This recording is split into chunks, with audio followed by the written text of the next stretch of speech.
नमस्कार दोस्तों। आज मैं आपके लिए टॉपिक लेकर के आया हूँ वही वाला सीसेट या इंटेलिजेंस का सिलेबस लाया हूँ। तो आज हम बात करेंगे सीसेट के या इंटेलिजेंस के टेस्ट के सिलेबस के ऊपर। देखिए, सीसेट के सिलेबस में बेसिकली सारे के सारे वो क्वेश्चंस आते हैं जो तर्कयुक्त बुद्धि के ऊपर आधारित होते हैं। अब हम उसमें ये देखते हैं कि पैटर्न क्या होते हैं, कौन कौन से फील्ड होते हैं या कौन कौन से एरियाज ऐसे होते हैं जहाँ से रिलेट करते हैं वो सब्जेक्ट या वो क्वेश्चंस। तो देखिए, रीजनिंग जो होती है वो बहुत सारे सेक्टर्स में बांट करके सिलेबस तैयार किया गया है उसका। उसमें से एक होती है वर्बल रीजनिंग, जिसे भाषिक तर्क शक्ति कहा जाता है। इसमें भाषा के माध्यम से या शब्दों या लेटर या सेंटेंस या पैराग्राफ जैसी चीज़ों के माध्यम से आपसे सवाल पूछे जाते हैं। ऐसे एक होता है अभाषिक तर्क शक्ति, यानी कि नॉन वर्बल रीजनिंग। इसमें भी वही चीज़ें होती हैं। फिर आता है आधारभूत तथ्य, मतलब फंडामेंटल फैक्ट्स। कुछ फंडामेंटल फैक्ट्स होते हैं, उनको आधार बना करके सवाल जवाब पूछे जाते हैं। जैसे धरती, आकाश या कोई पैमाना या माप या दिशाएं, ऐसी कोई भी प्राकृतिक चीज़ जो आधारभूत है, उन चीज़ों को आधार बना करके सवाल पूछे जाते हैं। उन पर आपकी तर्कयुक्त बुद्धि किस तरीके से डिसीजन करती है, निर्धारण करती है, ये सब परखा जाता है। फिर एक आता है डिटेल्ड टेक्स्ट, मतलब उसमें कंप्रहेंशंस कह सकते हैं उसको अपन एक तरीके से। कंप्रहेंशन दिया जाता है, गद्यांश या पद्यांश, इस टाइप की कोई निबंध, इस छोटा सा इस टाइप की चीज़ें दी जाती है और उस पर आपको तर्कयुक्त बुद्धि लगा के निष्कर्ष निकालने होते हैं। तो सबसे पहले बात करते हैं भाषिक तर्क शक्ति पे, यानी कि वर्बल रीजनिंग पे। इसमें क्या क्या चीज़ें होती हैं? वर्णमाला यानी कि अल्फ़ाबेट्स वगैरह होते हैं, एनालॉजी होती है, क्लासिफिकेशंस के सवाल आते हैं, सीरीज़ के सवाल आते हैं, कोडिंग डिकोडिंग आता है, डायरेक्शन एंड डिस्टेंस वगैरह से रिलेटेड सवाल आते हैं, ब्लड रिलेशंस से रिलेटेड सवाल आते हैं, सिंबल एंड नोटेशंस से संबंधित सवाल आते हैं, रैंकिंग एंड अरेंजमेंट से संबंधित सवाल आते हैं। ऐसे कई सारे कैटेगरी वाइज बांट दिए जाते हैं भाषिक तर्क शक्ति में, यानी कि वर्बल रीजनिंग में। इसी तरीके से हम नॉन वर्बल रीजनिंग को देखेंगे तो उसमें क्या क्या चीज़ें आती हैं। पहले तो ये होता है कि नॉन वर्बल रीजनिंग का जो परिचय होता है, यानी कि उसके आइडेंटिफिकेशन या यूटिलाइजेशन या फिर इस टाइप की जितनी भी चीज़ें होती हैं वो एक सामान्य फौरी तौर पे पूछी जाती है कभी कभार। और इसके अंतर्गत भी वही सारी चीज़ें होती हैं।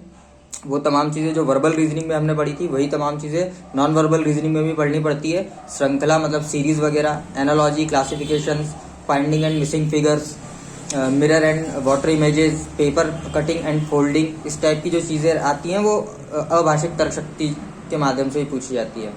अब हम बात करते हैं आधारभूत फैक्ट्स की, यानी कि फंडामेंटल फैक्ट्स की। आधारभूत तथ्य, इससे जुड़े हुए किस टाइप के सवाल आते हैं, इससे रिलेटेड किस टाइप के सवाल पूछे जाते हैं। अब फंडामेंटल का मतलब ही होता है बेसिक, जो लाइफ में हम दिनचर्या में देखते हैं, सुनते हैं, समझते हैं, महसूस करते हैं, उन चीज़ों से रिलेटेड सवाल जवाब होते हैं इसमें। अब जैसे दिशाएं कितनी होती है, कैसे होती हैं, उसमें किस तरीके के कार्य होते हैं, हम दिशाओं के बारे में कितना जानकारी रखते हैं, उस पर लॉजिक किस तरीके से लगाते हैं, सवाल के जवाब किस तरीके से बनाते हैं, ये सारे सवाल इसमें पूछे जाते हैं। घूर्णन, पृथ्वी गोल घूमती है, सभी ग्रह होते हैं गोल घूम रहे हैं, तो घूर्णन के सवाल आते हैं। फिर हम धरती के ऊपर खड़े हैं या किसी ग्रह पे खड़े हैं तो वहाँ गोल घूम रहे हैं, उससे रिलेटेड सवाल आते हैं। या कोई वस्तु गोल घूम रही है, उससे रिलेटेड सवाल आते हैं। फिर भ्रमण, विचलन एवं परिक्रमा, यानी कि मूवमेंट, डेविएशन और रिवॉल्यूशन, इस टाइप की जितनी भी चीज़ें होती हैं उससे रिलेटेड सवाल पूछे जाते हैं। तो हम ये देख सकते हैं इसके अंदर कि कई कैटेगरी में बांट दिया जाता है उस चीज़ को। है वही एक चीज़, वही चीज़ वर्बल रीजनिंग में भी पूछ रहे हैं, वही चीज़ नॉन वर्बल रीजनिंग में भी पूछ रहे हैं, वही चीज़ आधारभूत फंडामेंटल फैक्ट्स में पूछ रहे हैं।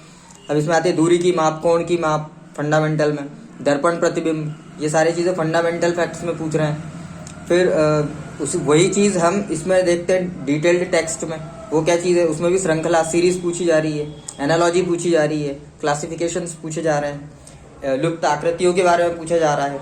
तो ये सारी की सारी एक सब सिलेबस हो गया कि टॉपिक हो गए कुछ दिशाएं, घूर्णन वगैरह, भ्रमण या एनालॉजी, आपका सीरीज, क्लासिफिकेशन, है ना, अल्फ़ाबेट्स वगैरह, इससे कूटवाचन, कोडिंग डिकोडिंग, ये कैटेगरी वाइज बांट दिया है।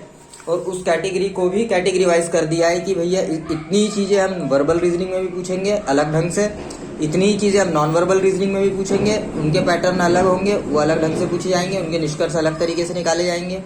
वही चीज़ें हम फंडामेंटल फैक्ट्स के तहत पूछेंगे, वही सारे सिद्धांतों को हम फंडामेंटल फैक्ट्स के थ्रू पता करने की कोशिश करेंगे। वही चीज़ हम कंप्रेhension में पूछेंगे।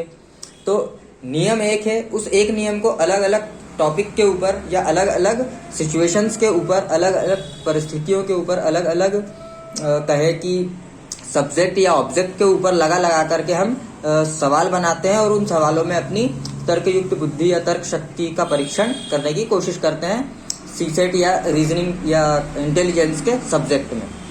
तो इस टाइप से इसका एक सिलेबस होता है, उसकी तैयारी करना पड़ती है। सिद्धांत एक ही होता है, उस एक नियम को आप कितने तरीकों से पहचान सकते हो, कितने तरीकों से उपयोग कर सकते हो, कितने तरीकों पर अप्लाई करवा सकते हो, ये सारी चीज़ें परखी जाती है। 2+2=4 एक नियम है। अब इस एक नियम का उपयोग आप किसी कंप्रेhension में किस तरीके से करते हो ये पता किया जाएगा, किसी गणितीय गणनाओं में किस तरीके से करते हो ये पता किया जाएगा, किसी चित्रों वाली कोई समस्या है तो उसके ऊपर कैसे अप्लाई करोगे ये पता किया जाता है, किसी इंजीनियरिंग फील्ड में लगा रहे हो तो कैसे लगाओगे वो पता किया जाता है, किसी कोई आपराधिक घटना है या कोई केस है उस केस के ऊपर इस नियम को आप किस तरीके से अप्लाई करते हो ये पता किया जाता है। तो ये सारी चीज़ें आपको सीसेट या कहें कि रीजनिंग वगैरह वगैरह से रिलेटेड या इंटेलिजेंस से रिलेटेड जितने भी एग्ज़ाम्स होते हैं उसके अंदर ये सारी चीज़ें पूछी जाती हैं, तो उनकी तैयारी भी होती है। मैं आगे आपको ऐसे वीडियो देता रहूँगा इनसे जुड़े हुए। अभी तो हमने सिलेबस पे बात की है, अब हम इसके क्वेश्चन शॉर्ट आउट करेंगे, उसका भी मैं कुछ वीडियो बना करके आप तक पहुँचाऊँगा। तब तक आप देखते रहें।